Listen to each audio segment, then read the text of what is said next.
Let's go inside the Coach's Corner once again and catch up with Southport's Brandon Wintkers as we head into week number 4 of the IHSA football season. And Coach, you knew how to draw up a moment of drama for us all last week at Columbus North. I don't think that's the way you drew it up, but boy, what a great outcome. Yeah, the outcome was better than usual down there. It's a tough place to play, and I think it was one of those games where there wasn't a lot of scoring. I still think it was probably fun to watch though, because there was some back and forth, some drama at the end. But the way that our teams have been the last couple of years, to say that in the fourth quarter we're trying to run the ball against Columbus North, and that it was going to come down to a field goal is probably not what we've been used to. But it was a fun football game to be a part of. And as far as I know, that is the first overtime game ever played by Southport. I have to take your word for that. I think it is. Yeah, they're all starting to run together. Yeah, I think so. But going the extra period certainly benefited us as far as the winning field goal was concerned. But it's all those little details that go into an entire makeup of the game, and it can just take one little thing. Yeah. So we talk to our kids all the time about play every play is a separate thing, whether it went good or went bad, just keep playing. In fact, that last week we talked about, we're playing a good team on the road. They're going to make plays. We're going to have to get over it, and we're going to have to kind of reset it each time. And I thought we did a nice job of that. Coming out in the second half, we forced a turnover that went for a touchdown and got called back on what I thought was not a good call. I thought let's call it a tough call. And we were still able to we got over it. We got over it. We didn't end up turning that possession into points, but we didn't dwell on that. We kind of kept playing. So that's one of the things I liked about that game, is it was one of those where literally any play could change the game because it was so tight. And our kids did a nice job of building on the things that went well, and when we had a mistake, we kind of got over it and kept playing, and we didn't give them anything easy.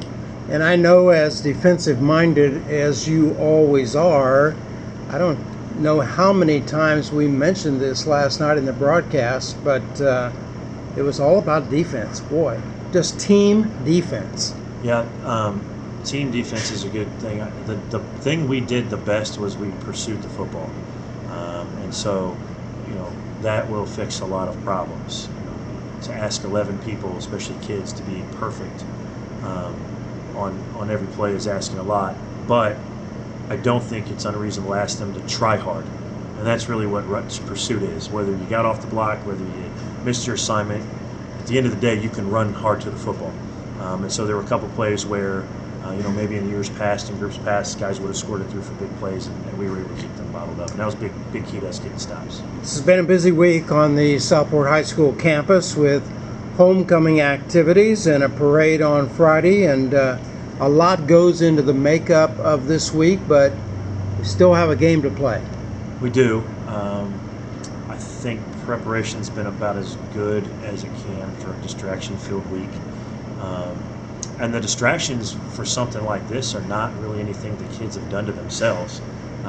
It's just, we're playing a game on a Saturday. Okay, well, we're having a homecoming festival now instead of a parade, and so they didn't bring it on themselves. I think they've handled it pretty well, and hopefully we'll have a good result here in the game.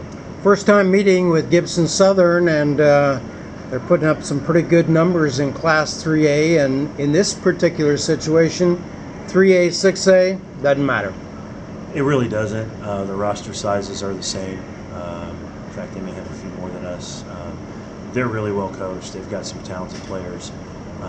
Truthfully, when we kind of ran into a difficult situation with filling games in the middle of our season, with a lot of the other big schools being in conference play already, it didn't look real good. When I saw they had an opening, I jumped on that because we had scrimmaged them a couple summers ago, and I don't really care what class they're in. They're well coached. They play hard. They're a good football team. So perhaps if we could identify a couple of keys to this game and put us into a 4-0 situation. Their quarterback's very talented. What we have to do is keep him in predictable passing situations. If we can stop the run and get him in some second and third longs, to where we know they're going to be pushing the ball down the field vertically. We get a pass rush. We can set up the coverage to be in our favor. If we're letting them get, grind out chunks of yards to where they're in good play action downs, or they're situations where I say, like, you can waste a down by taking a shot. You get in 2nd and 2, you take a shot deep, it doesn't work, you got 3rd and 2, you're okay. The other thing that we've got to do is we've got to bottle up their screens, because off of their screen games they have double moves. So if we can get them down early to where guys don't feel like they got to do something different and they get behind us, will be a real key. Offensively, we had one guy miss an assignment just about every play last week, and we got to clean that up. Special webcast this week on Indiana SRN. Looking forward to that, and we wish you nothing but the best, and thanks for the visit. All right, looking forward to some Saturday football.